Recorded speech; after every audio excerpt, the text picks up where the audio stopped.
Hola, soy Julio Muñiz. En el programa de hoy, libros que han cambiado mi vida. David y Goliat, Desvalidos, Inadaptados y el arte de luchar contra gigantes de Malcolm Gladwell.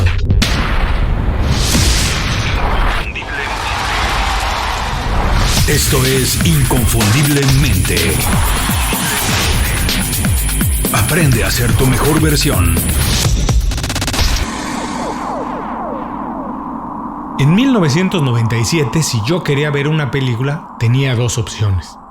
Ir al cine a verla cuando la estrenaban o esperar algunos años para rentarla en VHS. Y para rentarla en VHS tenía que afiliarme a un videoclub, es decir, pagar una membresía o mensualidad, ir a uno de sus locales, ver qué películas tenían disponibles y escoger las que quería ver, llevármelas a casa, verlas y regresarlas un par de días después antes de que me cobraran una multa por no regresarlas a tiempo. Por muchos años la cadena más grande de videoclubes en el mundo fue Blockbuster.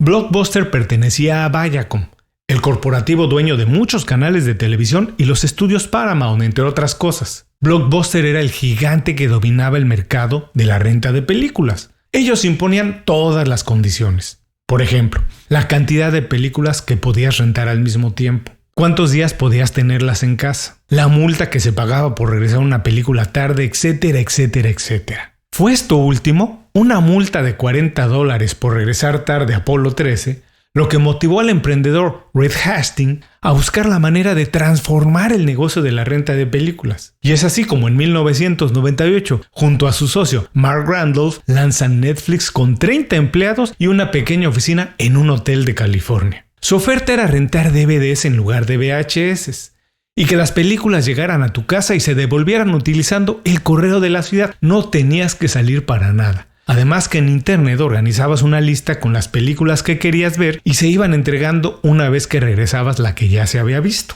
Por si fuera poco, no había multas por regresar las películas de manera extemporánea. Es decir, que todo sonaba muy bien. El único problema es que enfrente tenían a Blockbuster con más de 9,000 videoclubes, un presupuesto infinito para hacer promociones, marketing, contratar películas exclusivas o, ¿por qué no?, copiar el mismo modelo que estaba intentando imponer Netflix. No hay que ser un genio para darse cuenta que esa era una guerra desigual. Netflix muy pequeño y con recursos limitados frente a un todopoderoso Blockbuster. Tampoco se necesita saber de ciencias ocultas para darse cuenta cómo terminó la historia.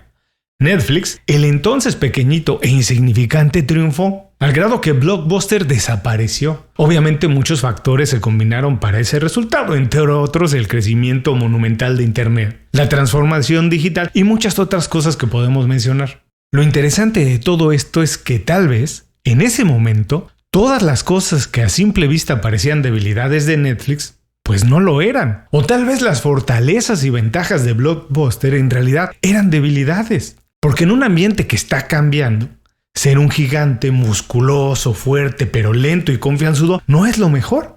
Y lo mejor es ser ligero, atrevido e innovador. La historia es muy divertida. Quien quiera verla completa, le recomiendo el documental Netflix contra el mundo, como yo lo llamo, la perfecta historia de David contra Goliat, o dicho de otra manera, cómo utilizar tus desventajas y limitaciones para derribar gigantes. ¿Quieres saber cómo levantarte cuando tienes todo en contra? ¿Cómo luchar contra alguien más fuerte? ¿O cómo superar las adversidades a pesar de todos los pronósticos? Bueno, de eso vamos a platicar hoy. A continuación, libros que han cambiado mi vida. David y Goliat, Desvalidos, Inadaptados y el arte de luchar contra gigantes de Malcolm Gladwell. ¿Qué vamos a aprender hoy? 1. Cómo transformar las desventajas en atributos. 2. Cómo aprovechar las malas experiencias para sacar provecho de ellas. Y 3. Cómo hacer vino aun cuando la vida nada más te da limones. El programa de hoy es presentado por Las 5 Razones.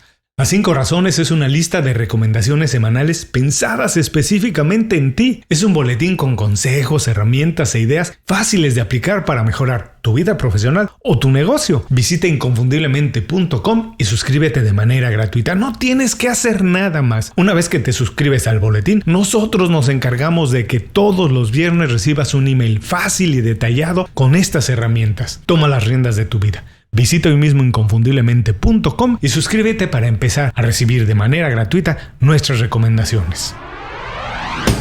Malcolm Gladwell es uno de mis autores favoritos. Antes de David y Goliat ya había leído El Punto Clave, Hablar con Extraños, Fueras de Serie y Blink. Todos, de verdad, sinceramente, muy recomendables. Pero David y Goliat, se ha convertido en mi favorito porque aborda un tema que me apasiona: cómo utilizar la mentalidad, la inteligencia y la imaginación para desafiar retos más grandes que nosotros mismos. David y Goliat no es nada más un libro de superación personal. Es el mecanismo perfecto para cambiar la perspectiva y ganar en cualquier situación, incluso cuando tienes todo en tu contra. Gladwell utiliza información histórica, científica, incluso efemérides deportivas para hablarnos de política, educación, sociología y otras muchas disciplinas humanas. Es una invitación a soñar y transformar el mundo desde la desigualdad y hacerlo un poco más humano y habitable. Súper fácil de leer, el libro está lleno de narraciones fantásticas que liberan píldoras de conocimiento y reflexión. Por ejemplo, extraída de la Biblia la historia que da nombre al libro, la leyenda de David contra Goliat, o cómo un pequeño pastor israelí se enfrenta a Goliat, el gigante de los filisteos. Esta no es nada más la lucha entre dos personas, es la metáfora para ejemplificar la batalla entre dos pueblos y cómo el más pequeño no está dispuesto a aceptar el destino que se espera para él, el de ser derrotado. Apenas armado con una honda, David lanza una piedra que golpea a Goliat en la cabeza. El golpe es tan certero que lo hace caer. Rápidamente David corre, toma la espada del atolondrado Goliat, se le monta al cuerpo y de un solo golpe le arranca la cabeza. Si nos apegamos a la lectura habitual, David tenía todo en su contra.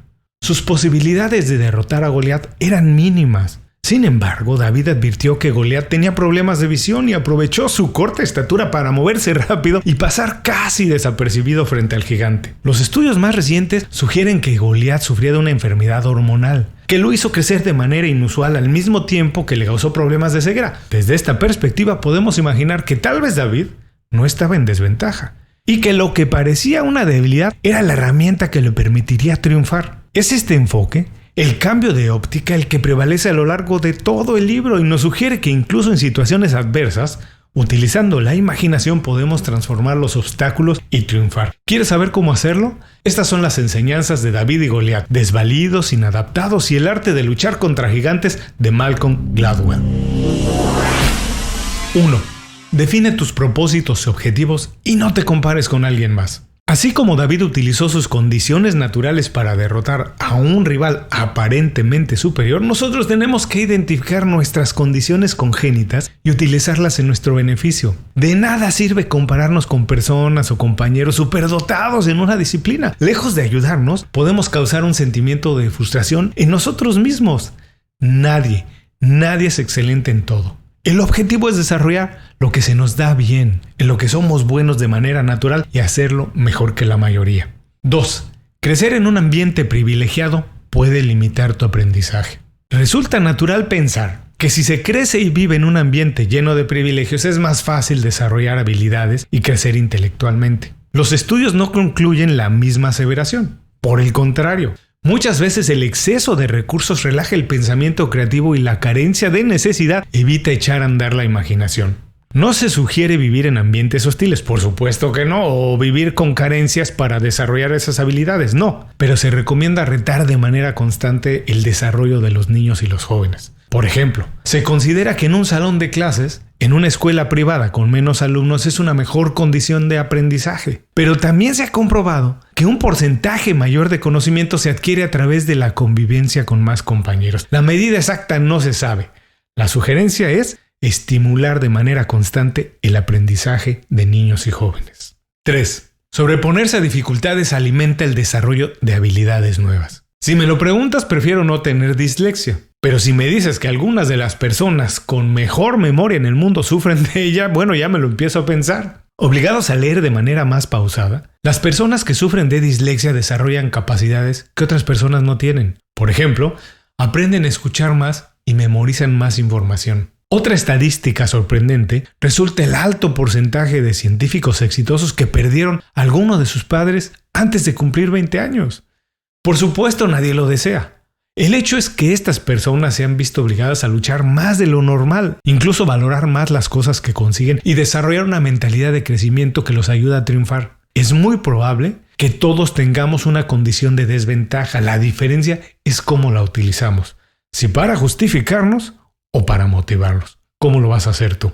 4. Las personas en desventaja pueden revertir situaciones adversas utilizando tácticas poco convencionales. Se han hecho miles de películas en las que el débil y desvalido se sobrepone y acaba triunfando. Y a pesar de que esas historias nos gustan mucho, la verdad es que rara vez así pasan. A menos que utilizando la adversidad como herramienta se desarrollen tácticas sorpresivas. Un estudio realizado en las guerras a lo largo de la historia concluyó que los ejércitos débiles que utilizaron tácticas de guerrilla salieron victoriosos en un 63% de las ocasiones, frente a un pequeño 29% que lo hizo cuando recurrió a estrategias más convencionales. 5. Cuando estás en desventaja tienes que sorprender a tu oponente. A finales de los años 60, el movimiento civil a favor de los derechos humanos no lograba generar la atracción que necesitaba para ganar la atención de los medios y hacer participar a más personas. La primera táctica que utilizaron fue organizar todas las marchas exactamente a la hora que la mayoría de personas salía del trabajo. De esta manera, las manifestaciones parecían mucho más numerosas de lo que realmente eran. También provocaron el ataque de las Fuerzas Armadas a los civiles, jóvenes y niños para explotar esas imágenes y despertar la indignación en una mayor parte de la población. 6. Las autoridades resultan más efectivas cuando educan que cuando imponen. Es una creencia popular que las autoridades deberían dedicarse únicamente a imponer la ley, hacer que las leyes se cumplan y respeten en cualquier situación. Pero se ha comprobado que cuando las autoridades son percibidas como un adversario, el resultado es muy poco efectivo. El ataque constante, por ejemplo, del ejército inglés en contra de los católicos en Irlanda, lejos de disminuir su participación, ensalzó su orgullo religioso y nacional. Y en Estados Unidos, la arremetida constante en contra de las minorías ha resultado en acciones de desobediencia civil mucho más activas. Es importante asegurarnos que quien detenta el poder lo utilice de manera justa, eduque y siempre le dé una voz a todos los actores. Hasta aquí las 6 enseñanzas de David y Goliat, desvalidos, inadaptados y el arte de luchar contra gigantes de Malcolm Gladwell. Vamos a recordarlas. 1. Define tus propósitos y objetivos, pero no te compares con alguien más. 2. Crecer en un ambiente privilegiado puede limitar tu aprendizaje. 3. Sobreponerse a dificultades alimenta el desarrollo de habilidades nuevas. 4. Las personas en desventaja pueden revertir situaciones adversas utilizando tácticas poco convencionales. 5. Cuando estás en desventaja, tienes que sorprender a tu oponente. 6. Las autoridades resultan más efectivas cuando educan que cuando imponen. Además de ameno, David y Goliat ofrece una mirada fresca de muchas situaciones que todos experimentamos en la vida. Es una oportunidad de ver las desventajas naturales de una estrategia innovadora para salir de cualquier situación. Si quieres saber por qué las escuelas más caras no siempre son la mejor opción, ¿por qué muchos empresarios exitosos son disléxicos? ¿Cómo es posible que el dinero se convierta en una desventaja? ¿Y por qué en general las desventajas se pueden convertir en herramientas? No dejes de leerlo. De verdad que es una extraordinaria lectura. Muchas gracias por escuchar el programa de hoy. Si te gustó, te recomiendo que visites nuestro canal de YouTube, nuestro blog o la lista completa de programas de Inconfundiblemente. Ahí puedes encontrar un montón más de programas como este en el que comparto lo que más me gusta de los libros que voy leyendo. Antes de cerrar el programa quiero pedirte 2 favores. Primero, si algo te pareció interesante o motivador y conoces a alguien que se pueda beneficiar con esa información, comparte el programa con ellos. Eso nos ayuda a todos. A ti por fortalecer tu red de contactos, a ellos por recibir información útil y a mí porque más personas conocen Inconfundiblemente. Segundo, suscribiéndote a nuestro boletín para recibir de manera gratuita información, recursos, consejos e inspiración para impulsar tu desarrollo profesional o crecer tu negocio. Recuerda que lo que importa no es tener un trabajo o un negocio que te dé para vivir, sino un estilo de vida donde crezca lo mejor de ti.